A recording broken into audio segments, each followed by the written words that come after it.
આજે મહાશિવરાત્રિને લઈને ભાભરના શિવાલયોમાં ભક્તોનો ઘોડાપૂર ઉમટી પડ્યું હતું। આજે પવિત્ર મહાશિવરાત્રિના પર્વ નિમિત્તે ભાભર શહેરના આવેલા શિવાલયોમાં બમ બમ ભોલેના જયઘોષથી ગુંજી ઉઠ્યા હતા। વહેલી સવારથી જ ભક્તજનો વિશેષ ઉમંગ અને ભક્તિભાવમાં જોવા મળ્યા હતા। ભાભરના મુખ્ય શિવ મંદિરોમાં શ્રદ્ધાળુઓની લાંબી કતારો લાગી હતી અને ભગવાન શંકરના દર્શન પૂજન માટે ભક્તોએ ઉત્સાહપૂર્વક ઉપસ્થિતિ નોંધાવી હતી। મહાશિવરાત્રિને ધ્યાનમાં રાખીને શિવાલયોને આકર્ષક વીજ પ્રકાશ અને ફૂલોથી સજાવવામાં આવ્યા હતા।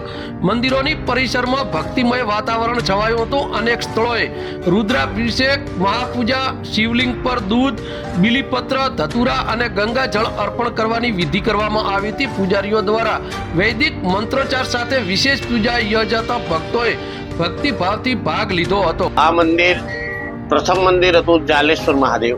ત્યાં ધોળા બાબા પૂજા અર્ચના કરતા હતા, બરોબર છે। અને એ પૂજા કરતા હતા, એ ટાઈમે એમને હાથમાં નંદી હતો, નંદીને ઉપર જળ ચડાવતા હતા। એક દર્શનાર્થી આવ્યો, દર્શનાર્થીએ કીધું કે બાપુ શું કરો છો? તો કે હું પૂજા કરું છું। હાથમાં શું છે? કે નંદી છે। કે આવડો નંદી હોય કે તો કેવડો હોય? કે નંદી ગાયના વાછડા જેવડો હોય તો એ પૂજા કરવાની મજા આવે। પછી એ ટાઈમે પોતે ધોળા બાબાએ મનથી સંકલ્પ કર્યો કે જ્યાં સુધી ગાયના વાછડા જેવડો નંદી નહીં બેસાડું ત્યાં સુધી હું અન્ન નહીં લઉં। તો ત્યાં પોતે 14 વર્ષના ઉપવાસ કર્યા અને એનો પછી આ જીર્ણોદ્ધારાનો 2021 વિક્રમ સંવત 2021 મહાવદ પાંચમના દિવસે આની પ્રાણ પ્રતિષ્ઠા થઈ। અને એ ધોળા બાબા એના પછી 2 વર્ષ જીવ્યા અને એના 2 વર્ષ પછી 2025ની સાલની અંદર સેવા પૂજાની અંદર મારા બાપુજી આવ્યા, જેનું નામ છે કૃષ્ણ ભારતી ખેમ ભારતી, અને હું એમનો ચિરંજીવી મહંત શ્રી શંકર ભારતી કૃષ્ણ ભારતી। આ મંદિરનું મહત્વ બહુ ઊંચું છે। જ્યારે એની પ્રાણ પ્રતિષ્ઠા થઈ ત્યારે જેની જગતગુરુ શંકરાચાર્યની હાજરીની અંદર આ પ્રાણ પ્રતિષ્ઠા થયેલી છે। તો ગુજરાતનું મંદિર એક જ એવું છે કે જે જગતગુરુ શંકરાચાર્યની હાજરીમાં પ્રાણ પ્રતિષ્ઠા થઈ હોય, એ મંદિર આ જગતગુરુ શંકરાચાર્યનું। બીજું વિશેષ એ છે કે અહીં આ મંદિરનું નામ રામેશ્વર મહાદેવ નામ રાખેલું હતું, પણ એ શિવલિંગ જ્યારે નર્મદેશ્વર પધરાવાનું હતું એટલે નર્મદાથી એ શિવલિંગ આવતું હતું અને દિયોદર ટ્રેનની અંદર દિયોદરથી સુધી પહોંચ્યું અને ભાભરની અંદર એ સારા 6 વ્યક્તિઓની હાનિ થઈ। એટલે એ ટાઈમે પંડિતોને પ્રશ્ન કર્યો, કારણ કે પ્રતિષ્ઠાને 3 દિવસ બાકી હતા, અને પંડિતોને પ્રશ્ન કર્યો કે આવું કેમ? આપણે સારું કાર્ય કરીએ છીએ। તો એ પ્રશ્ન કુંડળી કરી અને પૂછ્યું કે તો આપણે જે શિવલિંગ આવે છે એ નિષેધ છે, એ શિવલિંગની પૂજા અર્ચના માટે આપણે નિષેધ છે, એની પૂજા પ્રતિષ્ઠા નહીં થાય, આપણે બીજું શિવલિંગ લાવવું પડશે। તો એ શિવલિંગને ત્યાં રેલવે સ્ટેશને રાખ્યું। એ રેલવે સ્ટેશને શિવલિંગ 30 વર્ષ પડી રહ્યું। 30 વર્ષ પછી રામજી મંદિરે લાઈન મૂક્યું અને રામજી મંદિરેથી અત્યારે ગાયત્રી મંદિરે લાઈન મૂકેલું છે। એ નિષેધ છે, એ શિવલિંગની પૂજા અર્ચના થાય નહીં। તો અહીંયા પછી તો 3 દિવસ બાકી હતા, તો શું કરવું?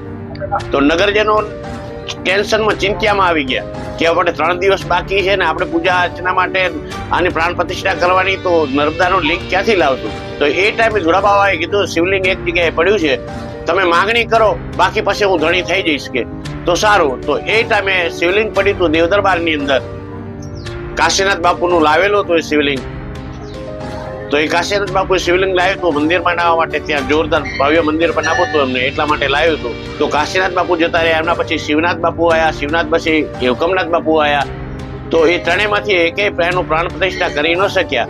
એટલે ધોળા બાબા અને ગામના નગરજનો બધા ત્યાં ગયા અને નગરજનોએ માંગણી કરી કે બાપુ તમારી પાસે શિવલિંગ પડ્યું છે અને શિવલિંગ નર્મદાનો અમારે જુએ છે અને 3 દિવસ બાકી છે, તો મને શિવલિંગ આપો। એટલે કમનાથ બાપુએ કીધું કે હું ના આપી શકું, કારણ કે કાશીનાથ બાપુ અહીં મંદિર બનાવવા માટે લાયેલું છે। તો એ ટાઈમે શિવનાથ ભાઈ હુકમનાથ બાપુએ કીધું એવી રીતે, એટલે તરત જ ધોળા બાબાએ કીધું કે હું તમારો શિષ્ય નથી, તમે મને નામ ઉપમા તમે ગિરી નામ તમે મને આપ્યું છે, હું તમારો શિષ્ય છું, ધોળાગીરી મારું નામ છે, બરોબર છે। તો હવે તમે નથી બનાવી શક્યા તો હું બનાવું, તો તમે જ બનાવ્યા બરાબર છે? તો કે હા એ બેટા સારું, તો પણ તો હવે એક કારણે આપું કે તમે મંદિરનું નામ શું રાખશો? તો કે અમારે રામેશ્વર મહાદેવ। કે નહીં, રામેશ્વર નહીં, કાશીનાથ બાપુનું લાયેલું છે આ શિવલિંગ, અને એનું નામ કાશી વિશ્વનાથ રાખો તો હું આ શિવલિંગ આપું। તો એ ટાઈમે ત્યાં કાશી વિશ્વનાથ મહાદેવનો જય જયકાર કર્યો અને કાશી વિશ્વનાથ નામ રાખ્યું। અને આજે મહાન આ નગરની અંદર ભાભરની અંદર મહાન સારું એવું ધાર્મિક સ્થળ બની ચૂક્યું છે।